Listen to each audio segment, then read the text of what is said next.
한 주간 평안하셨는지요? 이 시간 하나님 앞에서 우리의 마음을 주님 앞에 진실하게 내려놓고 주님 앞에 나아갑니다.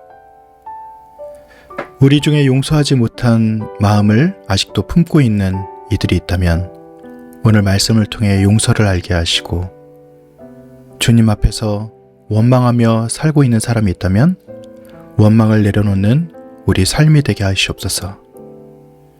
주님, 우리가 창세기의 마지막 요셉의 이야기를 통해서 우리의 자리를 돌아보게 하시고 하나님의 섭리를 깨달을 수 있는 이 시간이 될 수 있도록 인도하여 주시옵소서. 말씀을 전하며 듣는 모든 이들에게 하나님의 동일한 은혜가 있기를 소원합니다. 우리가 요셉처럼 용서하고 또 하나님의 섭리를 고백하며 영원한 약속을 소망하는 그런 일에 쓰임받고 살아가는 이들이 되게 하시옵소서. 감사드리며 예수님의 이름으로 기도드립니다. 아멘. 오늘은 창세기 50장 15절부터 26절 말씀 가운데 몇 구절을 읽도록 하겠습니다. 요셉의 형들은 아버지가 돌아가신 것을 보고 서로 말했다. 어쩌지? 요셉이 우리를 적으로 여길 텐데 전에 우리가 그에게 저지른 온갖 나쁜 짓을 반드시 되갚아 주려고 할 텐데. 두려워하지 마십시오. 제가 하나님을 대신하겠습니까? 형님들이 뜻하신 것은 저를 두고 나쁜 일을 하는 것이었지만 하나님이 뜻하신 것은 그것을 좋은 일로 바꾸시는 것이었습니다. 그래서 오늘 보시다시피 많은 사람의 생명을 보존해 주셨습니다. 이제 두려워하지 마십시오. 제가 형님들을 계속 잘 모시고 형님들의 어린아이들도 잘 돌보아 드리겠습니다. 요셉은 형들을 위로하며 형들의 마음에 와닿도록 말했다. 저는 이제 곧 죽습니다. 하나님이 형님들을 반드시 잘 보살펴 주실 것입니다. 형님들을 데리고 이 땅에서 아브라함과 이삭과 야곱에게 굳게 약속해 주신 땅으로 올라가실 것입니다. 하나님이 형님들을 반드시 잘 보살펴 주실 것입니다. 그때 제 뼈를 여기서 가지고 올라가 주십시오. 요셉이 110세에 죽자 사람들은 이집트에서 그의 시신이 썩지 않게 약품으로 처리하여 관에 넣어 두었다. 아멘. 대한민국은 공식적으로 초고령 사회에 진입했다고 합니다. 전체 인구의 20% 이상이 65세 이상이라는 것이죠. 어떤 나라도 이렇게 빨리 늙어가지 않았습니다. 이 땅을 살아가는 수많은 사람들이 지금 같은 질문 앞에 서 있는 것이죠. 내 인생 이대로 마무리되어도 되는 걸까? 후회 없이 살았다고 말할 수 있는 것일까? 정말 나는 아름다운 마무리를 준비하고 있는 것일까? 오늘 성경은 이 질문에 가장 탁월하게 답해준 한 사람을 우리 앞에 세워둡니다. 바로 요셉입니다. 요셉을 생각해 보십시오. 억울한 인생의 대명사라고 해도 과언이 아닐 것입니다. 형제들의 시기로 구덩이에 던져졌고 노예로 팔렸고 누명을 쓰고 감옥에 갇혔습니다. 그러나 창세기 50장은 그 요셉의 마지막 장면을 보여줍니다. 그리고 놀랍게도 그는 웃으며 죽음 앞에 이르고 있습니다. 그는 억울하게 살았는데 왜 요셉은 웃으며 죽을 수 있었을까요? 오늘 본문 안에서 우리가 그 이유들을 찾아보도록 하겠습니다. 첫 번째 이유입니다. 50장 15절의 말씀을 읽고 이야기를 나눠보겠습니다. 요셉의 형들은 아버지가 돌아가신 것을 보고 서로 말했다. 어쩌지? 요셉이 우리를 적으로 여길 텐데 전에 우리가 그에게 저지른 온갖 나쁜 짓을 반드시 되갚아 주려고 할 텐데. 요셉의 죽음 이전에 야곱의 죽음을 먼저 들여다봅니다. 야곱이 죽었습니다. 그러자 형들은 두려움에 휩싸입니다. 죄는 바로 그런 모습입니다. 시간이 지나도 스스로 해결되지 않습니다. 아버지가 계실 때는 덮여두었던 그 두려움이 그 보호막이 사라지자 적과 복수라는 이름으로 다시 그들의 마음속에 고개를 든 것입니다. 형들은 사람을 시켜 요셉에게 말을 전합니다. 아버지가 유언으로 형들의 죄를 용서해 주라고 하셨어. 그런데 이 유언은 성경 어디에도 기록이 없습니다. 야곱의 실제 유언인 창세기 49장에는 이 내용이 없다는 것입니다. 서양의 많은 신학자들은 그리고 주석가들은 이것이 형들이 두려움 속에서 지어낸 말일 가능성이 높다고 그들은 이야기합니다. 이렇게 두려움 가운데서 거짓말까지 지어내는 형들 앞에 요셉은 어떻게 반응하고 있습니까? 요셉이 형들에게 말했다. 두려워하지 마십시오. 제가 하나님을 대신하겠습니까? 이제 두려워하지 마십시오. 제가 형님들을 계속 잘 모시고 형님들의 어린아이들도 잘 돌보아 드리겠습니다. 요셉은 형들을 위로하며 형들의 마음에 와닿도록 말했다. 형들은 살기 위해 아버지의 이름을 빌려 거짓말까지 했습니다. 그러나 요셉은 그 불완전한 고백 위에 완전한 사랑으로 응답합니다. 용서라고 하는 것은 상대가 완전히 진심일 때만 베푸는 것이 아닌 것이죠. 불완전한 상대, 완전하지 못한 그 상대에게도 사랑을 내어놓는 것이 바로 용서입니다. 그것이 바로 하나님의 마음을 닮은 용서일 것입니다. 요셉은 형들을 위로하며 형들의 마음에 와닿도록 말했다 라고 되어 있는 21절의 이 말이 개역개정에는 간곡한 말로 위로하였다 라고 기록이 되어 있어요. 히브리어 원문으로는 지금 보시는 것처럼 다바르 알 레브라고 기록이 되어 있는 것이죠. 이것을 그냥 직역을 하면은 그들의 심장 위에 대고 말하다 라고 써 있는 문장입니다. 죄책감으로 심장이 오그라들어져 있는 그 형들의 가슴에 자기 심장을 가져다 대고 온기를 전하는 것, 심장과 심장이 만나는 것, 그것이 바로 용서라는 것이죠. 요셉의 용서는 힘있는 사람이 아랫사람에게 베푸는 냉정한 용서가 아니라 상대방의 아픔을 함께 느끼며 건네는 진짜 공감하는 따뜻한 말, 공감하는 위로, 공감하는 용서였던 것이죠. 인생을 아름답게 마무리하는 그 첫 번째의 길은 바로 지금 보여드린 장면 용서입니다. 아직 마음에 원망을 품고 계신 분이 있습니까? 요셉처럼 심판의 권리를 하나님께 맡겨드리고 상대방의 아픈 자리에 자기 심장을 가져다 대보는 그런 역지사지의 마음을 가지고 상대방을 대하는 것. 용서하지 않는 사람은 자신이 만든 감옥에 스스로를 가두는 사람입니다. 관계의 매듭을 풀지 않고서는 결코 아름다운 마무리를 할 수 없다라는 것이 바로 첫 번째 우리가 얻을 수 있는 교훈인 것이지요. 두 번째 교훈은 무엇일까요? 20절의 말씀입니다. 형님들이 뜻하신 것은 저를 두고 나쁜 일을 하는 것이었지만 하나님이 뜻하신 것은 그것을 좋은 일로 바꾸시는 것이었습니다. 그래서 오늘 보시다시피 많은 사람의 생명을 보존해 주셨습니다. 여기서 핵심 단어는 하사브라는 뜻하신, 뜻하다라는 그런 단어입니다. 놀랍게도 이 단어가 형들의 행동에도 하나님의 행동에도 똑같이 쓰이는 단어가 되었습니다. 형들의 악한 계산 위에 하나님의 선한 계산이 작동했다는 것입니다. 인간의 최악의 계획이 하나님의 최선의 계획 안에 포함되는 그런 놀라운 일이 나타났다는 것이죠. 또 성경에서는 좋은 일로 바꾸시는 이라고 번역이 되어 있는데 내 삶에 일어난 최악의 사건조차 하나님은 결국 가장 좋은 일로 만들어내신다는 것을 고백하는 바로 그 모습입니다. 지금 우리 사회를 한번 생각해 보시기 바랍니다. 이념의 갈등, 세대의 갈등, 부당한 직장생활, 갑작스런 사업의 실패, 도무지 이해할 수 없는 가족의 배신, 수많은 성도들이 내가 무슨 죄를 지었기에 라고 말하면서 신음하며 살아가고 있습니다. 그런데 요셉은 그 모든 것을 하나님의 관점에서 재해석하고 있습니다.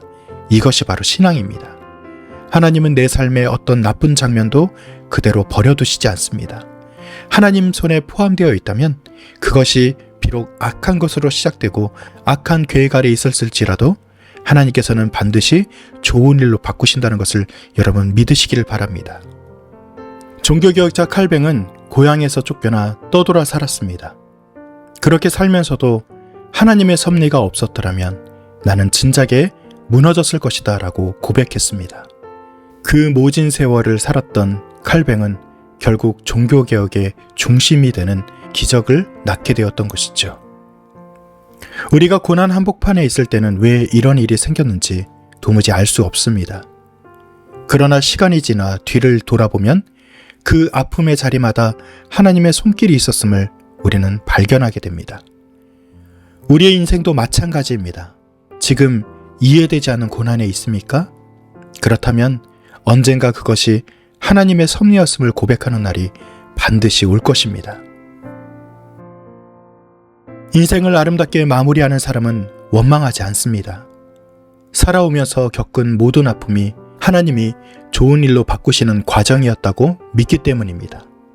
내 인생을 처음부터 끝까지 붙들고 계신 분이 하나님이심을 고백하는 그 사람이 바로 요셉처럼 아름다운 마무리를 할 수 있는 능력을 갖게 되는 것이죠.